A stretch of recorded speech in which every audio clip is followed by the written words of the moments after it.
మేము తిప్పాయిపల్లి గ్రామ రైతులము. మా పొలాల్లో జూరాల కాలువ ఉండడం జరిగింది. దాంట్లో విపరీతమైనటువంటి చెత్త చెదారం, పిచ్చి మొక్కలు, పారంతుమ్మ కంప పేరుకుపోయి ముందు రైతులకు నీళ్లు వెళ్లకుండా అక్కడనే ఆగిపోవడం వల్ల ఈ అంతకు ముందు ఉన్న రైతుల పొలాల్లోకి కాలువ ఎక్కి పారి కాలువలు తెగిపోవడం జరుగుతూ ఉంది. దానివల్ల ముందు వెనుక ఉన్న రైతులేమో నీళ్లు ఎక్కువై పొలాల్లో పారి నష్టం జరుగుతూ ఉంది. ముందు వాళ్ళకేమో నీళ్లు వెళ్ళక వాళ్ళకు నీళ్లు లేక వాళ్ళు చాలా ఇబ్బంది పడుతున్నారు.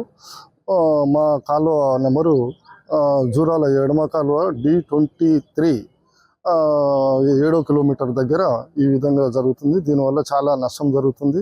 జూరాల కాలువ ఎవరికి ఇంజనీర్లకు కానీ వాళ్ళకు చేసి చెప్పినా దాన్ని ఎవరు పట్టించుకోవడం లేదు. అందుకే మేము ఈరోజు సోమవారం కలెక్టర్ ప్రజావాణి దగ్గర కంప్లైంట్ చేసి ఇచ్చాము. మాకు న్యాయం చేకూర్చగలరని చెప్పి మేము ఈ సందర్భంగా తెలియజేస్తా ఉన్నాం.